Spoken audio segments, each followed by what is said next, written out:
Ciao Juventino of the world, welcome on the very first episode of Jersey Stories.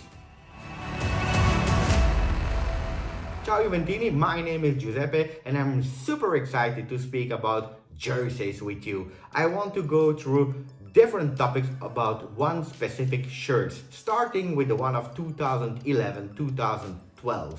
It's a really important one in Juventus history. Together with you, I want to cover different topics. Jersey idea and design, fan opinions, what do the fans think about the shirt, I want to talk about the history, the statistics, and also a conclusion. At the end, what do we think about that shirt? Let's start unveiling the shirt. So that's the shirt we are speaking about. A really beautiful shirt, black and white, home jersey of 2011-2012. So this shirt was unveiled on the 6th of July 2011 and really nice because it's the first one unveiled in the Juventus Stadium. Juventus Stadium was not open yet, but the very first shirt that was unveiled in the stadium. What else? We have the technical sponsor Nike, that's the sponsor, Nike. The main sponsor, BetClick on the shirt. They have black and white stripes, but they were really strange, the stripes this time, because they made it like zebra hair to give a 3D effect. In 2011, we were speaking about 3D. It was a lot coming up in that time. On the cinemas, we saw a lot of 3D movies, and Juventus wanted to give a bit that idea. I remember at the time, Sky Sport, they gave some 3D games on television, so people were really excited. At the end, it was a flop. Yellow and orange fonts with outlines in black. The yellow, the orange, and the black. I love the shirt also because it's a Del Piero shirt with the number 10, and then you see on each number you see the logo of Juventus, the old logo, but that's it. Material 100% polyester. It's a dry fit. What was the advantage of being a dry fit? It was 17% lighter than other shirts from the past. Nice to know, and that's a really nice thing because for me, I discovered it after, I believe, 10 years having the shirt. If you look inside the shirt, and that's amazing, I think, looking inside, behind the logo, you see a nice message. What do we see? We see here a Forza Juve, and that's amazing. Having Forza Juve on the back of the shirt, inside at the position of your heart, is simply amazing. I didn't know about it. I was doing a lot of researches on the internet and I discovered it. When I checked my shirt, I was like, what? That's crazy. So Forza Juve on the heart inside, and you have to know it. We see here that we have 2 stars, and why am I saying that? Because it's the last time that we have 2 stars on a Juventus shirt. After that, we had some shirts without stars or covered by a sticker, and after that we started with Adidas as a sponsor and we put again the 3 stars on it. But the 2 stars is the last shirt with 2 stars.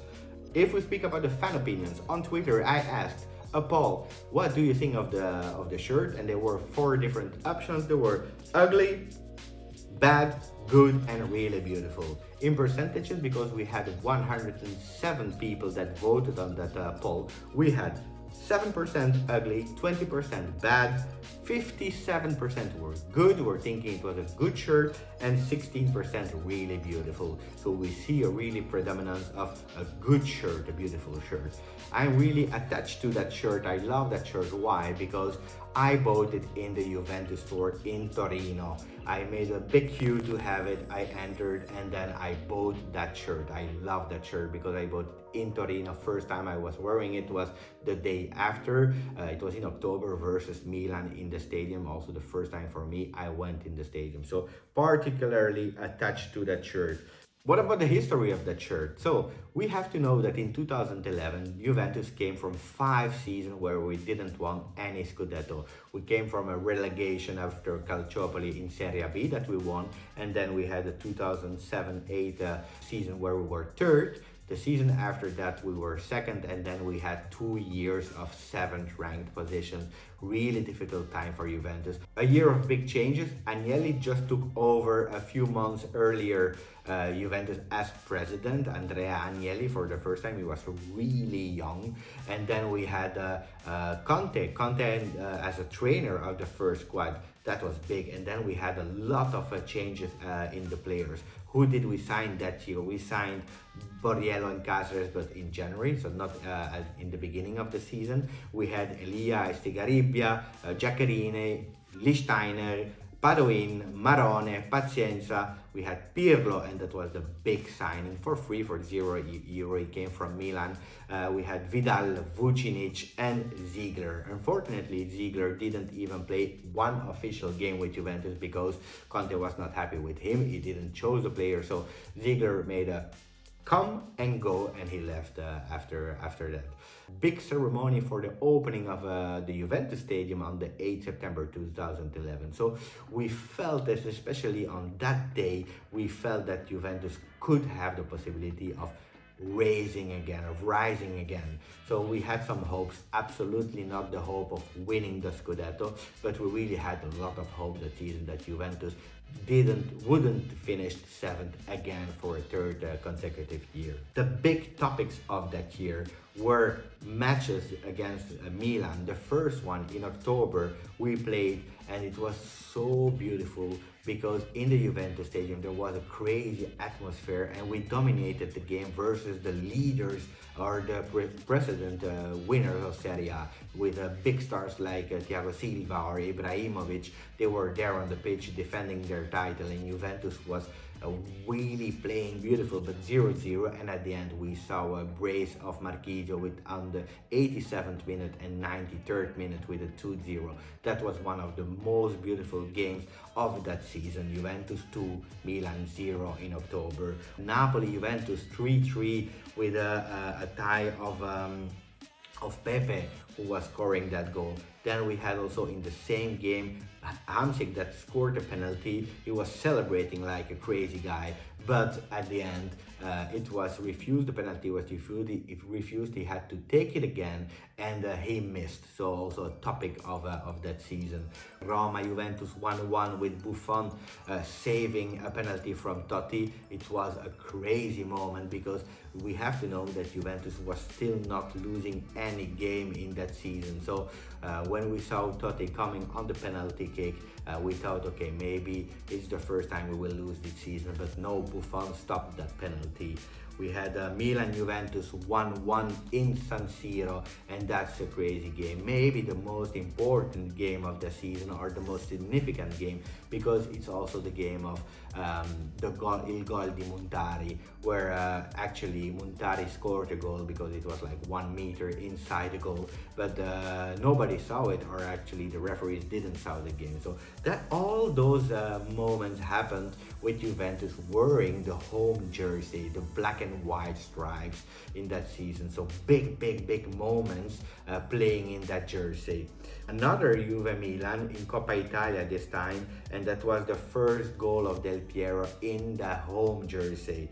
So we had to wait a long time. Del Piero was it was the last year of Del Piero with Juventus, and we were waiting for that goal because it didn't arrive.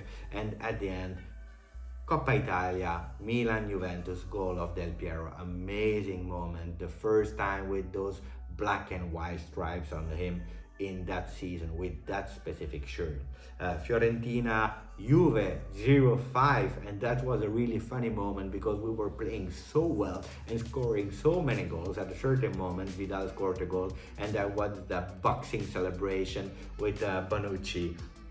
Juve Lazio 2-1, maybe a crucial moment where we were really thinking that's the moment we can win this scudetto. We start to believe in that scudetto.